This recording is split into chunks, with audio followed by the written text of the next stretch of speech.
welcome to Talk Tennis. Today we're going to talk about all things Prince Tennis, specifically the Tour Racquets. So we have Tim from Prince HQ.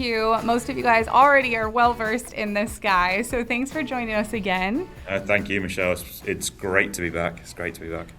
Everyone loves these episodes, so of course, naturally, we asked everyone for all their questions, and that's really going to be a big chunk of this episode. But today, I love when this happens. I had the chance to hit the tours before talking to you, and I've hit them a bunch, but nice. You too. It's always nice to actually have that on-court experience and then jump onto the podcast to talk about it. So I'm even more excited about this chat. Yeah, so you've hit them more recently than me then, if you've been hitting them today. But I'm really looking forward to talking about the tour. Obviously, it's been a little while since we've introduced the new tour. I know people have been talking about it. I know people have been waiting for it. And obviously, there's some reasons on our side why it's been that way. So, yeah, happy to jump in and field those questions and talk about, the new tour that's coming. Sweet. Well, before we get into the specific questions, let's talk about what the tour lineup looks like and what are the biggest changes, what's been updated in these guys. Yeah, so obviously we introduced the last version of the tour with the Textreme Toiron material over 4 years ago now. We did do a cosmetic update with the Tour Carbons, which were well received a couple of years ago. But obviously, now is the time that we really wanted to update the tours. I think it's been a little while for us to get there because we're in, a normal technology cycle, and all of our rackets have been going through the new iteration of Textreme material, which is great, the Textreme Zylon material. For the tour, I think we wanted to do something a little bit more. It's just it's a really important franchise for us, and while we got good feedback last time, I think we also got quite a bit of, the racket's a little bit too dampened, it's a little bit too mushy, it doesn't give me that firmness that I'm looking for, that precision that I'm looking for. It maybe doesn't quite suit the modern game. It's a bit of a throwback to an older style of player. And so we really wanted to take those comments, look at it from the ground up and build something that is maybe more suited to the modern game. It's more aggressive than it's ever been. I mean, You just watch how the players play. It's crazy. Strings are advancing quickly. We have to build the frames that fit that as well. So we really went right back to the drawing board. The frame molds themselves are the same, so it's going to be essentially the same lineup that we sort of saw with the Tour Carbon. So there's the Tour 100P, which is the 1820 version of the 100, and then we have a Tour 100 in two weights, in 310 grams and 290 grams, and then we have the Tour 98, which was a new intro 4 years ago for us and was probably our most popular of the line, and we've brought that forward this time as well. But we did completely change the way that we construct the racket. So it looks the same from the outside, but the internal construction, the guts of the racket, has been really rethought. And that's what we wanted to do. Is, like I said, we wanted to bring a firmer feel, a more direct impact feel, something that could hold up for people who are taking more aggressive swings at it, hitting with more spin, just a little bit more pop, so you can hit those, those point-winning shots. That was something that was important to us on this. So what we've actually done is we went through a few different iterations of it, but we've separated the angle fiber in the racket from the unidirectional fiber. And that sounds like a lot of sciencey stuff, and I'll get to it. Essentially, the rackets are all handmade. So I'm not sure if you've seen a racket made. I'm sure you have, where it's sort of like a recipe for a racket, and we have all the different layers and different all the different materials in different angles that are different parts of this recipe, and they're laid on a certain part of the frame, and then it's bent into shape. Okay. That recipe usually is a mixture of different angles all on top of each other. What we've done in this case is we've tried to maximize the location of those materials. So we took all the 0 degree out of that recipe, and we started building something just with the 0 degree fiber. And what we've done is we've actually wrapped that 0 degree fiber around a foam that expands, and that sits at the top and the bottom of the section. So all of the 0 degree is at the top and bottom of the cross section, because that really is what is preventing the racket from bending as much. That's your main stiffness this way. Okay. So moving it to the top and bottom is sort of helping us to maximize the performance there. And then the outer part of the layer is all the angle fibers, and we have various different angles in there and in different positions to sort of control the bending function of the frame. But separating those two just has allowed us to sort of dial in each of the performance, whether it's a bending, whether it's a torsional resistance, if we're talking about spin. And it's resulted in a frame that plays quite different in terms of an impact feel to the previous tours. It still feels like a tour racket, but it's like the next level of the tour racket for us, and something that really does suit the modern game a bit more. And I know we've had a great testing process for these rackets. It's taken us a little bit more time. We've worked with your team. We've had other testers, which I'm sure we'll talk about a little bit through the process, just to really dial that in. But we're super happy with where the playability is. So we appreciate that everybody's been waiting for it for a while, but we wanted to make sure it was right and as good of a racket as we could make. That's awesome. And I think something that's definitely trending is the glossy finish, but also maybe you can chat a little bit about the inspiration for the paint job. Yeah, I know this is a hot topic, and I know last time we talked about it, there was a lot of chat about the Prince cosmetics. I know the Tour racket in particular was quite a polarizing cosmetic. Some people really liked the sort of the white with the additional colors, the blocking of that original Tour. We saw a lot of positive feedback on the Tour Carbon that we did. That sort of felt a little bit more serious maybe for that type of series player. This time we have the all gloss racket, as you said. It's one of those things when we put playtest rackets in people's hands, everybody's favorite racket that you put in people's hands is just the all gloss black. Blacked out. Blacked out playtest frame. There's some. Everybody feels like it plays better than it does just because it's all black. So that was obviously an inspiration. We wanted it to feel serious. We wanted it to feel classic.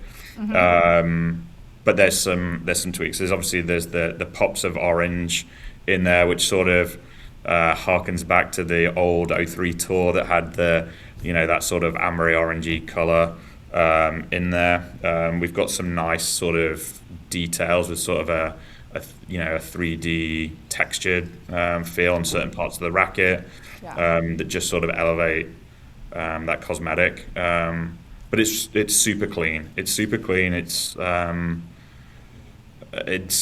I think it's going to appeal to all of those people that didn't really gel with the old cosmetic direction. So we're really happy with it. There was a lot of discussion. I think we definitely had a strategy where we were trying to make the cosmetics pop a little bit more, just because we had less visibility out there. We had maybe less product in front of people, so we're trying to do things that stand out. I think on this particular racket, we just wanted something that felt really pure and elevated and serious. So that's where we're at with the cosmetic. Yeah, they look awesome. A little retro vibe, but still fresh. And what's your favorite out of them right now? So And has it changed from I the don't think previous ones? it's interesting. I don't think it has changed for me. I think I still lean towards the Tour 98. I'm sort of split between the Tour 98 and the Tour 100p, and I know the Tour 100p maybe isn't uh, everybody's favorite, but for me, I hit the ball really quite flat. I don't hit with a lot of spin, so just that string pattern, it's quite an open 1820, so you can still get access to plenty of spin. But for me, it just sort of suits my swing style. The 98 is just a racket that I love the last version as well.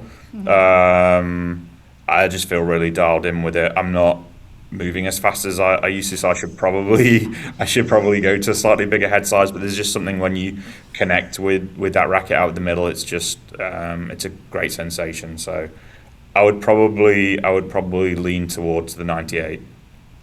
I don't know if people remember, but I was like this close to switching to the Tour 98 when it first came out, and really have like a soft spot in my heart for that racket. And kind of like you saying you're not moving as fast, same. But like this year, I was just talking to Booney. This year, I keep joking, it's like the year of the 100s for me. Yes. And I haven't hit the 100p because on paper, I don't normally like the 1820s, but the 100 310, holy moly. I'm like obsessed with that racket right now. Oh, that's It's good to so hear. good. Yeah,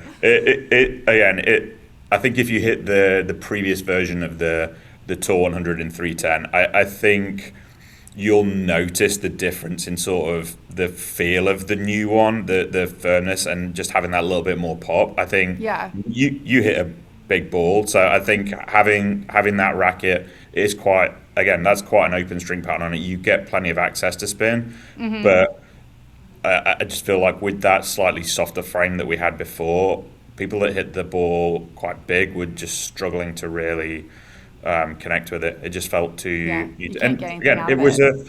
it was a great racket, and I think it was in line with where Prince had been in terms of we had the thin beam, softer flex frames, and this new iteration of Tour still has the characteristics of a Prince frame. It's still allowed to breathe because of the way that we've built the construction, Yeah. but it gives you that extra sort of solidness almost on impact. I think it's so satisfying when you connect with it. Yeah, and it really, I honestly actually haven't even looked at the specs or what the swing weight's coming in at, but it doesn't feel hefty or slow. It still explodes through the ball at 310 unstrung, which is really nice. Yeah, So.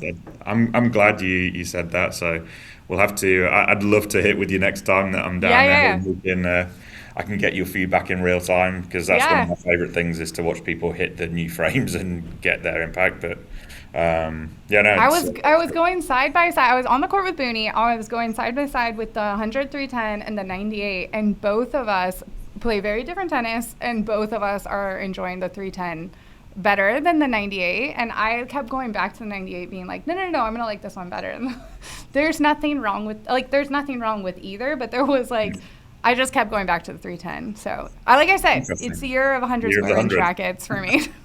All right. Things change, but before we get into more questions, maybe you can talk a little bit about one of your new play testers. It seems on Team Prince. I mean, he's been on Team Prince for Yeah.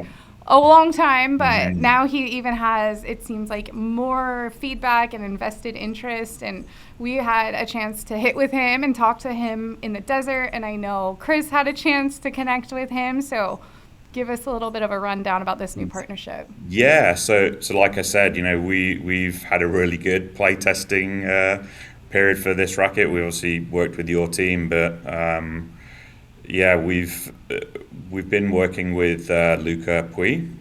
So obviously Luca was a top 10 player in the world using the Prince Tour. He beat Nadal here at US Open a few years back.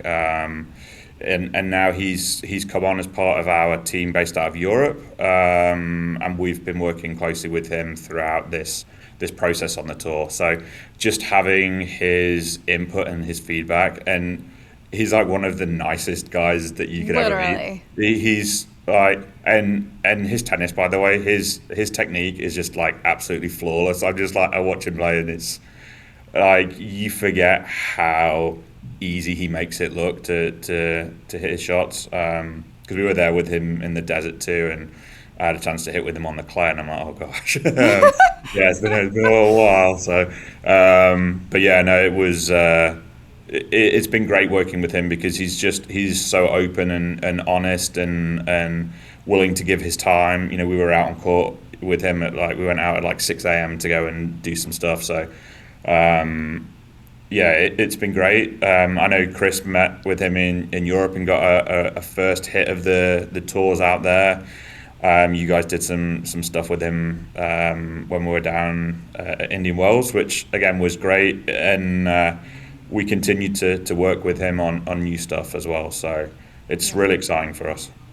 That's awesome. It's so cool to see him. I have to say, because everyone will say what they want about Prince, but one thing I remember from BMP this year is Luca was on the practice courts, and there is a picture of him holding a Prince racket, nice logo and everything, next to Alcaraz. I know there was, and in fact, that racket was actually a prototype for 2027 for what's coming down the line. So he's been hitting the 27 stuff right from original concept prototype. I know you guys have hit that as well. Probably won't talk about that too much here, but like just that whole process of being able to work with the teams with him right from the get-go.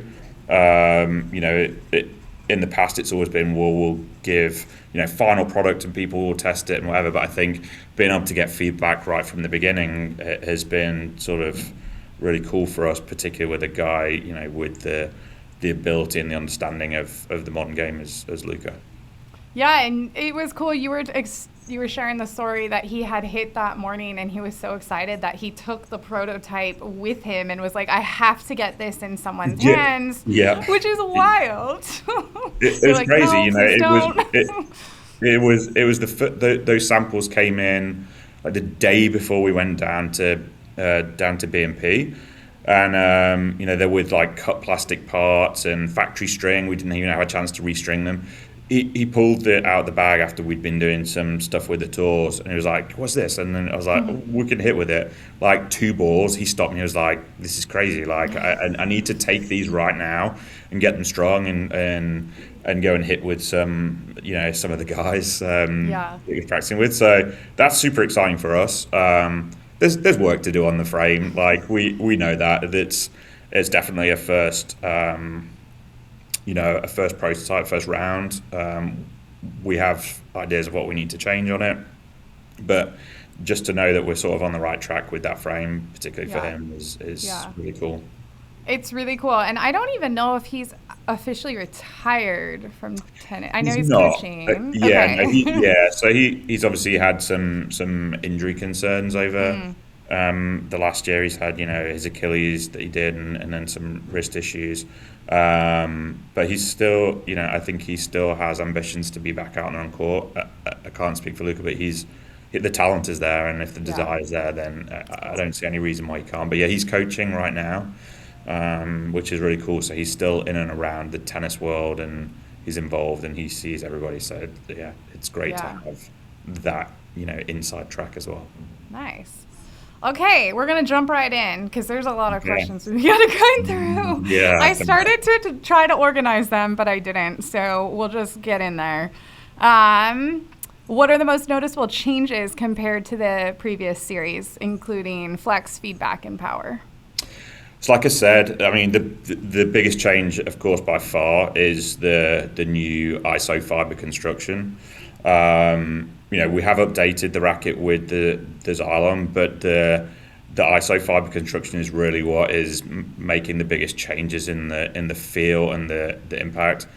It definitely has more pop. It definitely feels more solid across the entire lineup compared to the previous versions.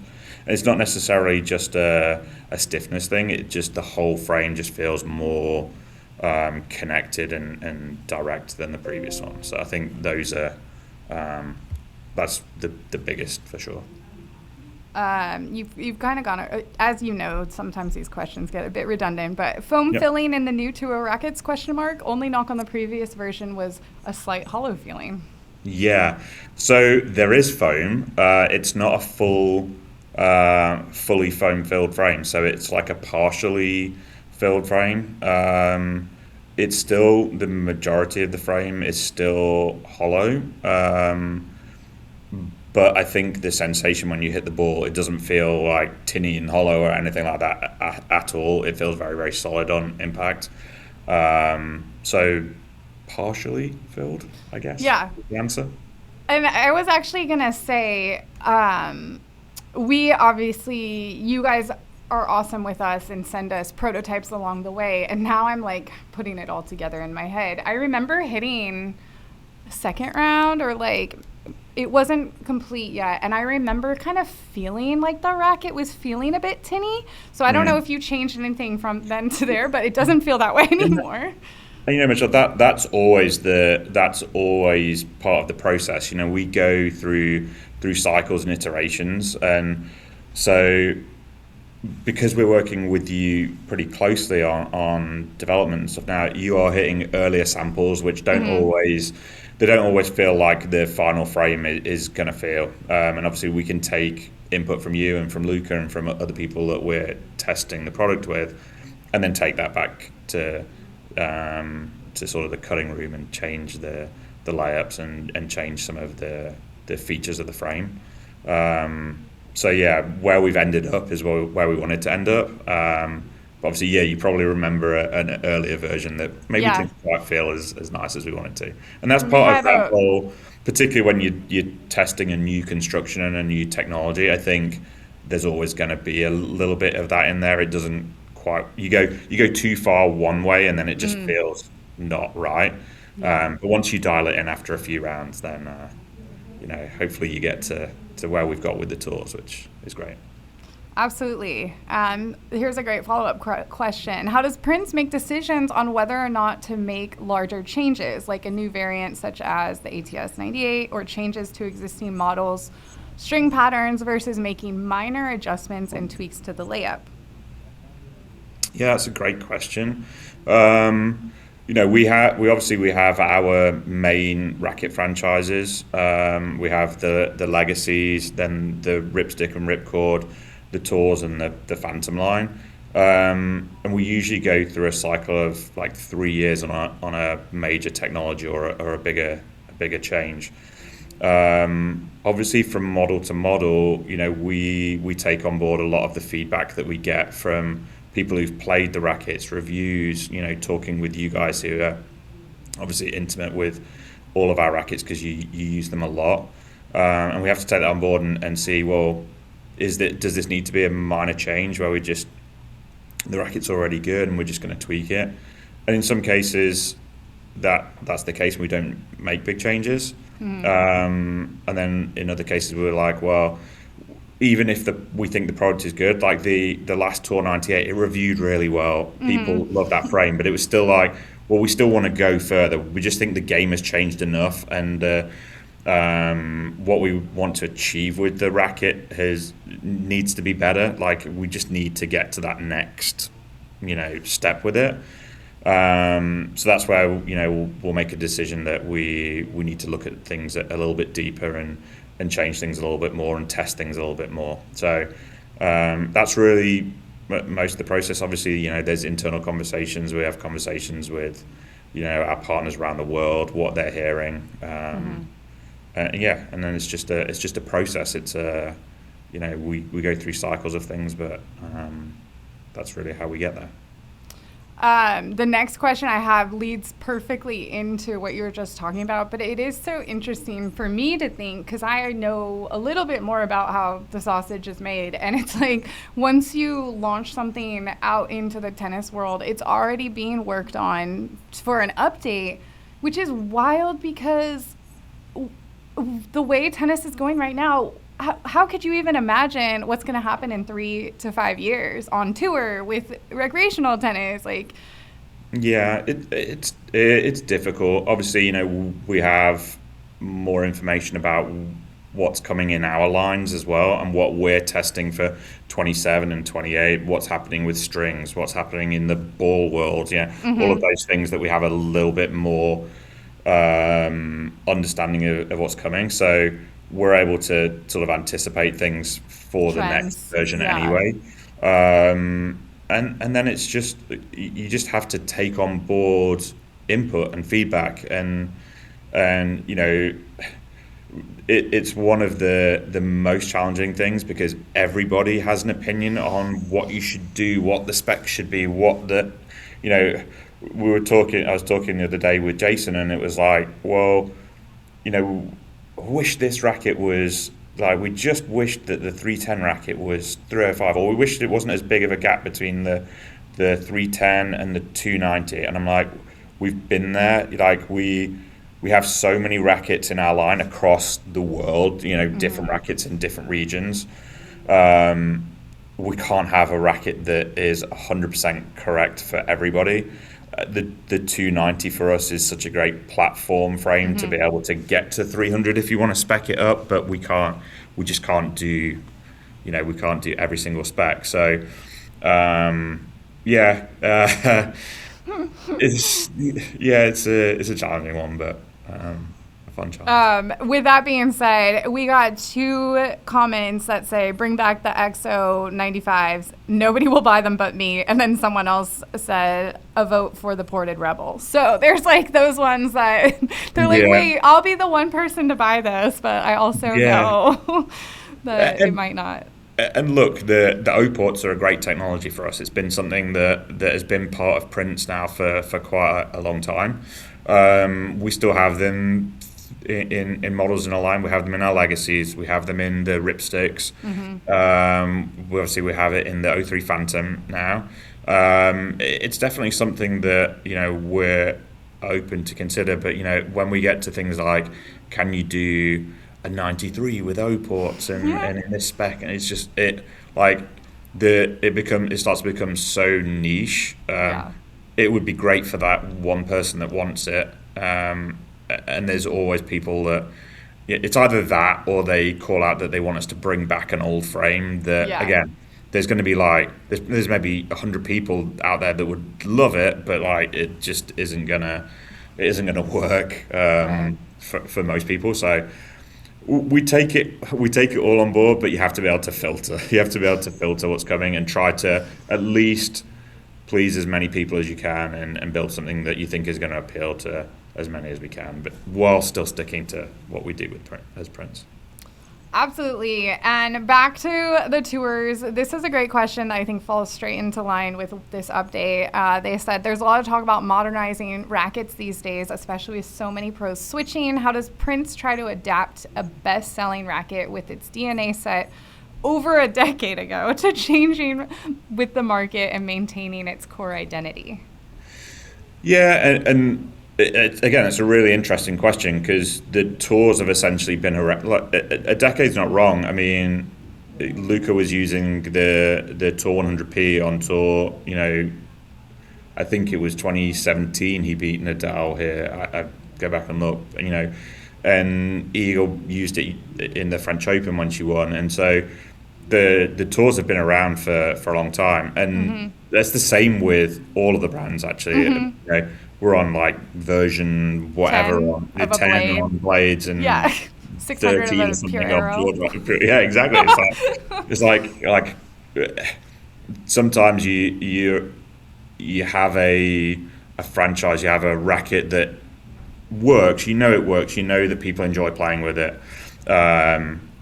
But the game does change, and we do want to make changes. So, as I said, we almost went back to the drawing board a little bit with how we even build the rackets, how we're doing that process on these tours, just because we wanted to try to really get that different feel and take it to the next level to where we've been.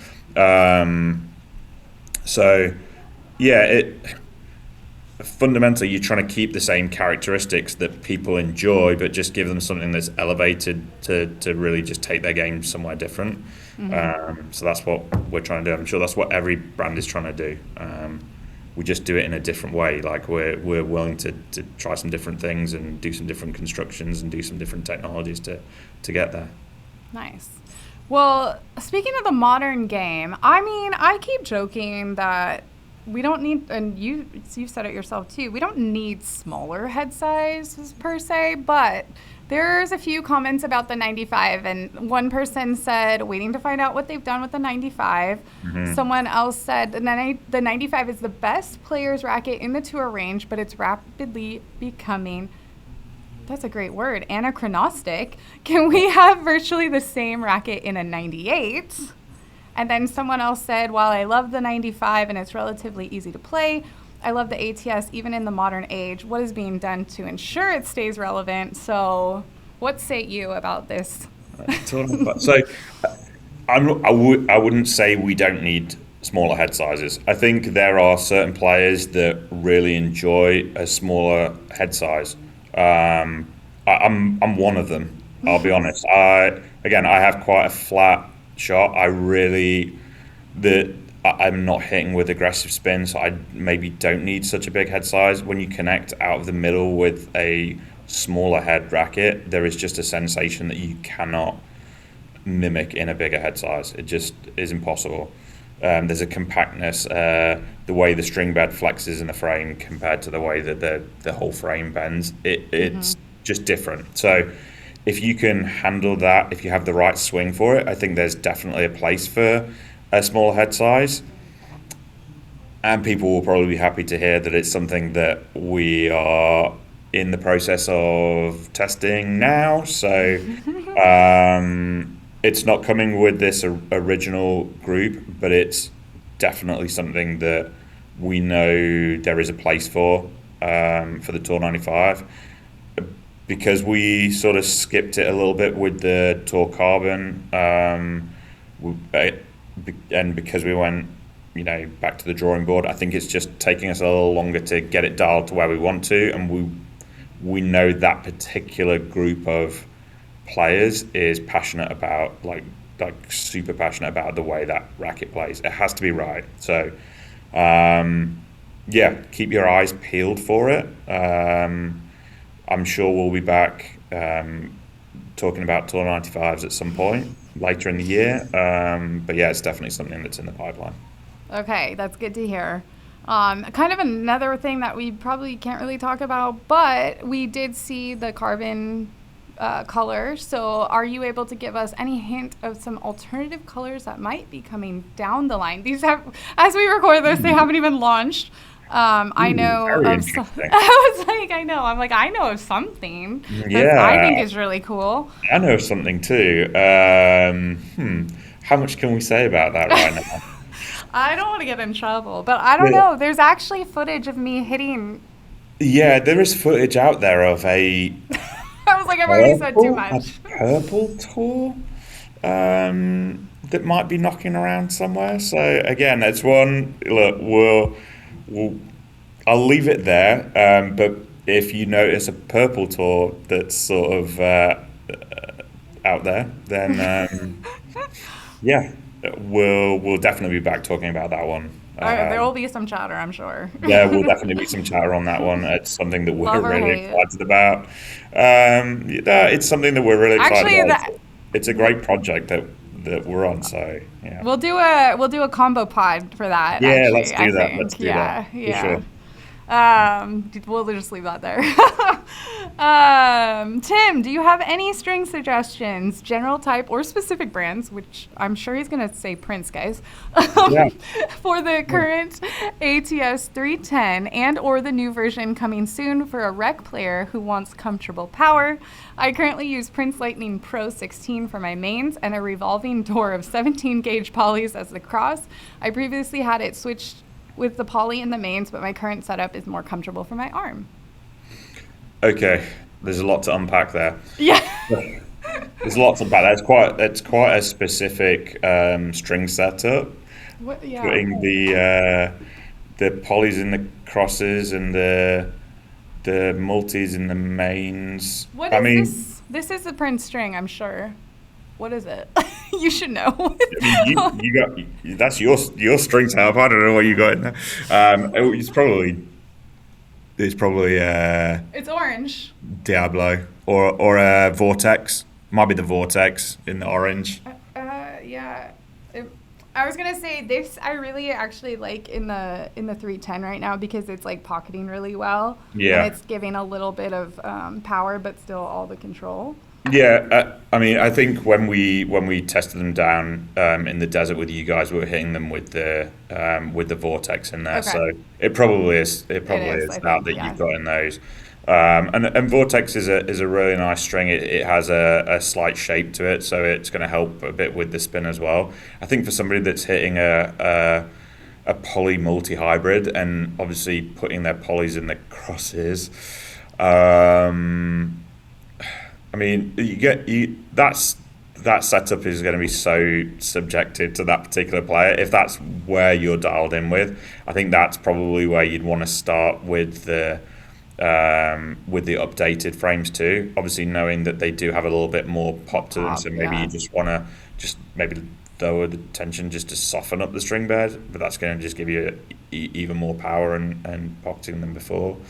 Yeah, I think on the whole, most players using tour rackets are going to be playing with polys.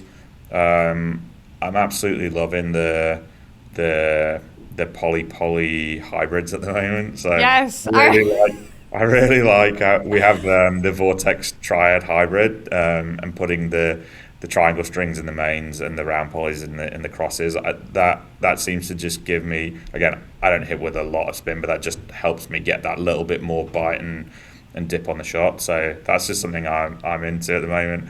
I think if we're talking like the Tour 100p, I'd probably go a thinner gauge than I would in the Tour 100.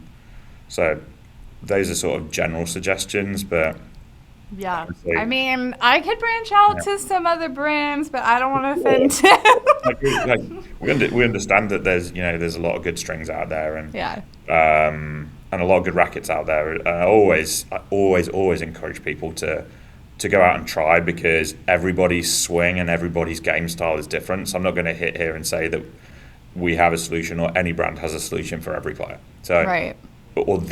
We have a solution, but it might not be the correct one or your favorite one. So go out and give things a try. But yeah, we have some really nice strings that suit these frames, and obviously we get to develop our frames using our strings, so they are sort of dialed into what we have. Yeah. No, that's a good suggestion. Let's see. Could you? That's not really okay. Someone. This is kind of going back to the modern game. We need more power. The courts are slow. Balls are. Rackets. I think they're listening to the Pro Tour. Rackets are noodles mostly now. That's why rackets with power are selling and others are squeaking by. I love my 2019 TT 100p, but hate mushy updates. I want a 2019 TT 100p with more power. Will I get it with this new version, or should I look for an Aero 98 VCore 100D or Wilson Python? Yeah. I don't know if I'm allowed to say that out loud. Sorry.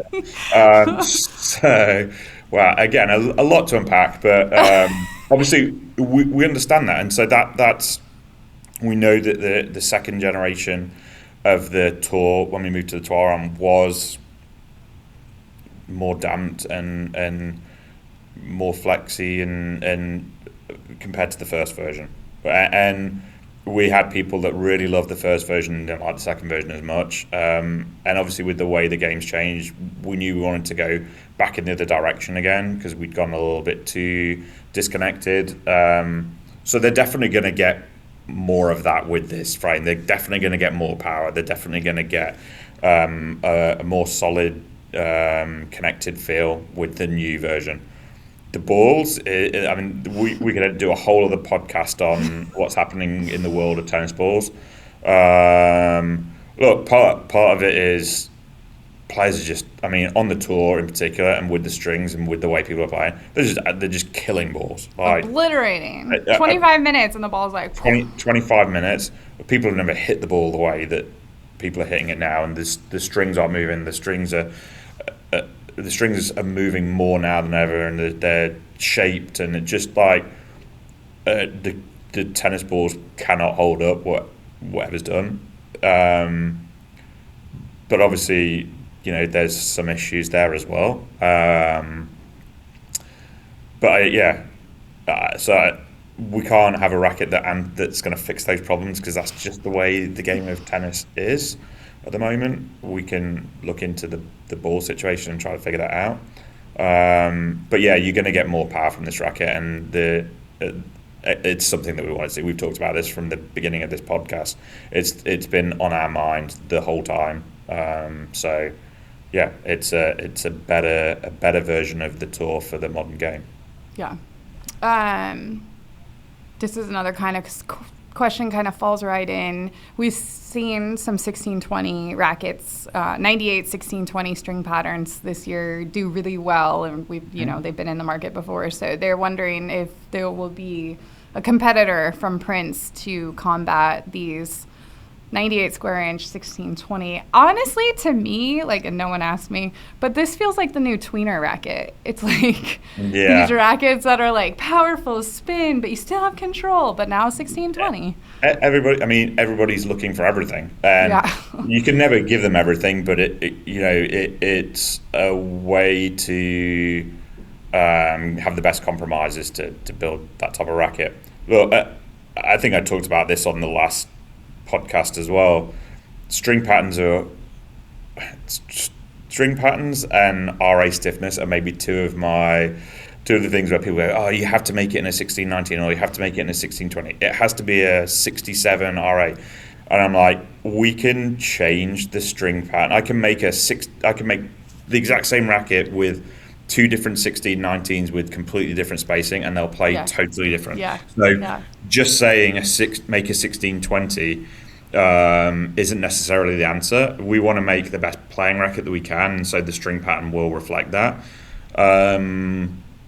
What I will say is there isn't a 1620 on these new tours, but obviously the prototypes that we were talking about,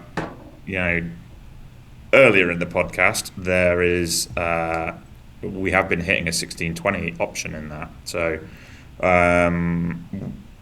but we're hitting various different string patterns in it. We're trying lots of different things to try to match up the string pattern that we want with the playability that we want. So if it ends up being that it's a 1620 and that's what works for us on that frame, then yes, there'll be a 1620 I don't know whether that's to counter what everybody else is doing, or just because it's what we feel like is right for the frame.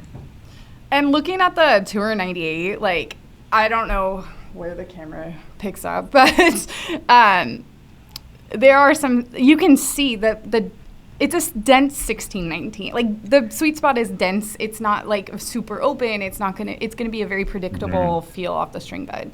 So as you mentioned, everyone should go take a look at the VCore 98 and compare it to the Tour 98 and just hold the string pattern side by side, and then just because it's always interesting to see. It is interesting, and you'll notice on the Tour rackets as well, the outermost strings are quite a long way from the edge of the frame. Right. There's quite a lot of space there to let the whole string bed move, and and that then does mean that the center's going to be more dense. We can build that right out to the edge, which then the whole string bed flexes in a completely different way. So the response of that racket is going to feel completely different. So,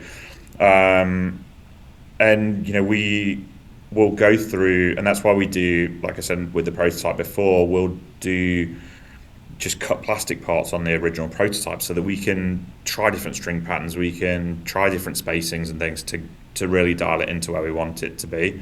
And that will change from racket to racket just depending on what we're trying to achieve with that racket. Yeah. This racket, obviously, as you said, you wanting that very predictable feel, particularly out of the middle of the racket, but we still want the string bed to give as well and give that extra power. So that's why the string spacing is as it is. But yeah, definitely there's so many different ways of doing a 16-19. Yeah. Not all equal, yeah. This is an answer I should know, but I don't. There's a question about, is there going to be a retro bag collection? a retro bag collection. Or any bag I mean, what's coming from the bag side of things? Interesting. Obviously, you know my colleague Ramon pretty well as well. He has a background in bag development. He would love to make more bags. So we have an updated color of the Tour Carbon that's Nice. coming. But yeah, there's definitely bag developments in the pipeline. Maybe some really interesting things Love coming on that. the bag side, but it's just not going to be immediate. Wait, speaking of, okay, my brain obviously we know it was a little through stuff the last year. Did the Happy Face collection ever come out? Smiley? Or the Smiley, yeah. Did the Smiley ever come out? It did come out. Wait, I don't know if you guys brought it in yet or not because it's in. We were supposed to bring it in, yeah, and we never brought it in, or like it never landed. that collection, the first drop came out earlier in the year in Europe, was great. So yeah. We can check on where that is for you guys because I might be the only one that cares about it, but I love this like the old retro Smiley face stuff. It's really cool. It's a really cool collaboration. Cool. It was really fun. So yeah. That's on me. I was like, because I remember like stocking it in our POS system, and I'm like, when's it coming? When's it coming? I want to see it. But yeah, I mean, you guys are gonna have to tell me on that one because. Again, probably just me. Let's see. I have a few more from Instagram, but I'm trying to see. A lot of these are similar, kind of going to get the same answers we've already gone through. There is a question, not specific to the tours, but will you guys be bringing the new Phantom line from Japan? Any chance a Phantom POG 100 315 version as well? Also very interesting. So obviously the Japan team we work very closely with. They have, as you know, a lot of the followers of yours on the board will know, they have quite a different lineup to we have in the rest of the world. A lot of the frames are built off the same frames and they're using the same technologies that we've developed here, but they do have some specific models in their assortment and obviously a different cosmetic, which I think we discussed about last time a little bit. It's a very good question as to whether they're going to come here. Possibly. It's something that we have been discussing a little bit. So again, when the time is right and we have an update on that, then we can let people know. But it's something that I'd keep my eye on. Okay, well, here's another question about the Japanese market. Does the Zylon in the 2026 tours make it play similar to the 2022 Japanese tours? No. I mean, the 2022 Japanese tours are based off the Tuaron, the Textreme Tuaron material. So they're on the same technology cycle. So the 2022 Japanese tours do not have Tuaron, and I know a lot of people are like the Japanese frames. That is actually a softer hitting feeling than even ours, just because of the way their market is. I think it would be an interesting racket for people to try over here. But again, it's not going to be suited to everybody. But the new rackets are not going to be the same as the 2022 Japanese rackets. But they might be similar to a future update on Japanese rackets. Okay. It's so crazy. We obviously have a lot of people that are huge tennis geeks. But the amount of people that get their hands on Japanese specific stuff, and I'm like, is everyone just going to Japan and buying tennis gear? And it's the only place you can get them, so they must be. Yeah. But yeah, I think, we love the Japanese product as well, and we work closely with the team there. We're out with them, multiple times a year. I speak with them on a frequent basis. So that what we've built with them for their market is exactly what they need for their market. But the reality is that where Prince is in Japan and the type of consumer that's using that product isn't really the same as everywhere else in the world, which is why there's such a difference in the products. That's not to say that I don't think a lot of their product would play really well over here. It's just a slightly different strategy. So it's something that we know that there's an interest in. Like the quality of the product is great. So we're intrigued by that. If there's a real demand for it, it's something that we're talking about. Nice. I like this question. We're kind of getting to the end of it. They wanted to know, and this is going to be great for anyone that's actually never played with a Prince racket or is not familiar with the family of rackets. So the difference between a Ripstick and the Tours, and maybe you can kind of take it a little bit further and just kind of segment the different families. Yeah. Okay. So firstly, the difference between the Ripstick and the Tours, they're quite different. So the Rip franchise is sort of our tweener power sort of franchise. We have it in two different versions, the Ripstick and the Ripcord. The Ripsticks all have the OPort technology, the O3 technology, and the Ripcords don't. They're a much thicker frame. They have quite an aggressive CTS construction, so that's thick at the tip of the frame down to thinnest above the grip. And they're really built for power. Like the Tour rackets, they're less of a round head shape. They're slightly more oval in head shape compared to the Rips. It's sort of built more for a modern all-court game, but just to be able to hit with spin, to be able to hit with controlled precision, but now also to have that put away power as well. And it's funny because you can have players that hit the ball hard that do gravitate towards the Rips, where you'd think maybe they would like a more precision controlled sort of tour frame. So again, I definitely encourage people to go out and try them and find the one that fits your swing and your game the best. But you're going to get a completely different sensation from the two frames.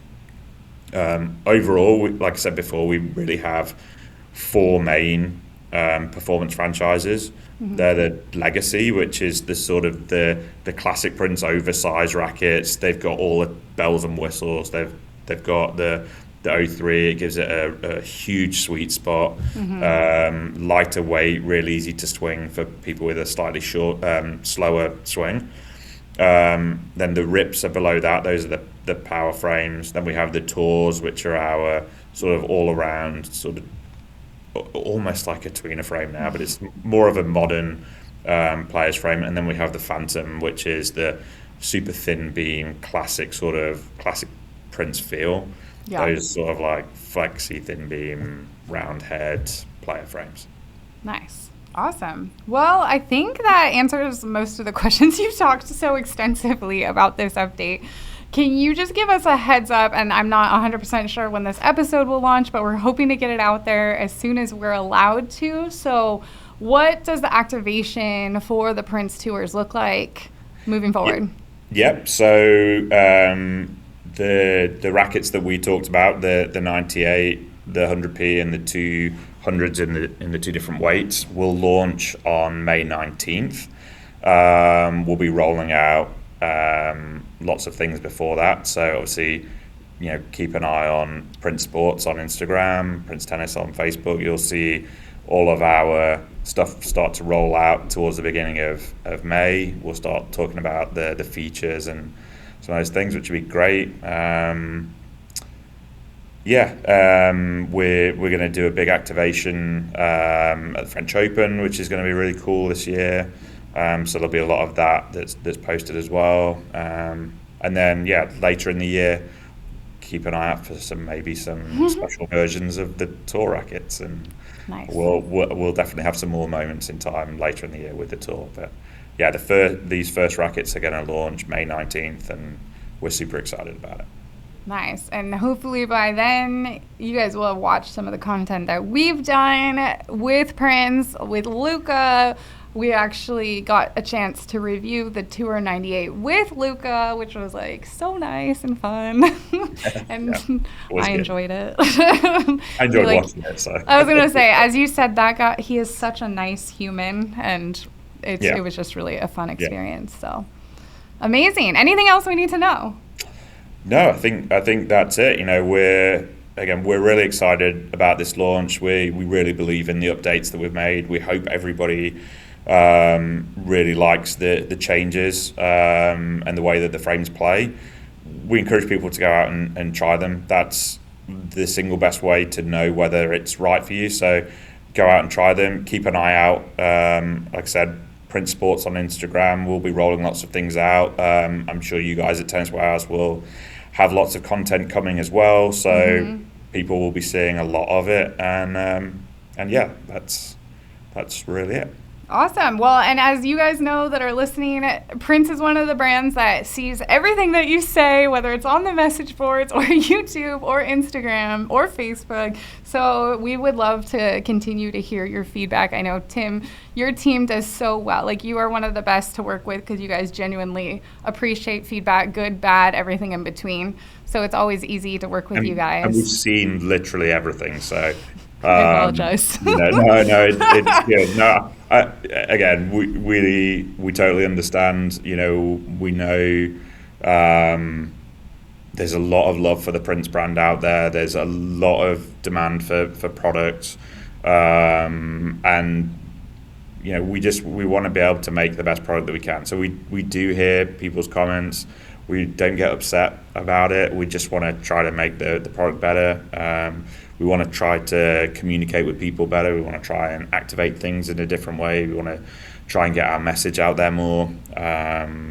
So yeah, it's a year of change for us. It's a year where we think we're stepping forward a little bit. And again, we're just excited to get people's feedback on the new product. And yeah, just take this tour to the next level. Amazing. And I actually didn't even read the comment that said no one under 30 has ever used a Prince racket. But I was going to say, like, have you ever heard of someone named Iga? Iga. Yeah. I don't even think she's 30 yet, but... Of course, people under the age of 30 have used the Prince racket. But I get it. Look, Prince is a brand that's been around there for a long time. Everybody seemed to grow up using a Prince racket in a certain period of time, and we're not out there as much as we want. I think a lot of that is, people just need to go and try it. People don't think that the brand is maybe around anymore, but we're still here working really hard to make sure that we're making the best product that we can, and it's just getting people to try the product. And I think once they do, there will be a lot more people under 30 using the rackets. That's what I was going to say. The one thing is through even you guys have had some tough transitional years over the last 5 years maybe, or 10. Yeah. I don't know how long it's been. But the one thing that I can say with confidence is the product has always been great quality. And that's, if we can just get it in people's hands and say, hey, try Prince. I actually did my own pop-up demo day. Is it the last time I don't even remember what racket franchise it was, and just literally was like, try this. And they were like, I think I've probably told you this before. Someone was using a Pure Drive. I gave them one of the tours, and they're like, okay, well, sign me up. We get a lot of that one. But we'll go to places and people will say, oh, we didn't realize Prince was still making rackets. And I'm like, of course, yeah, we're still working on it. And then when people do try the product, again, you can never make a racket that's suited to everybody, but we get a lot of really positive feedback and a lot of surprise reactions when people try. So I just really encourage people to try this. If you didn't necessarily love the last version of the Tour, whether that was the Cosmetic or you didn't quite feel connected to the frame, go out and try the new one, because we have really tried to fix some of those issues. So awesome. Yeah. Well, we're super excited, and I think a lot of amazing things are happening for Prince this year, so it's always fun to chat with you and hear all of the blood, sweat, and tears that you guys pour into these. I mean, you guys are everyone's working hard, but You guys are hustling and grinding over there at Team Prince. Sure, for sure. So, as always, you guys leave any questions, comments below in the comments section, wherever you want. We'll see them. We'll respond. And as Tim said, go get your hands on some of these Prince tours. Hopefully we can post this one before they even launch, so you'll be ready to go with your demo order when it does launch, and everyone will be able to try them. A new modern, fast, powerful, I don't know faster, I don't know why I said that. A new modern, a little more pop from the tours with the shiny black paint. Feels a little retro, really cool look. I'm excited. Me too. Sweet. Thanks so much, Michelle. Thanks for joining. It's always a pleasure having you, and happy hitting. I'm sure I'll see you again soon this year. Yeah, absolutely.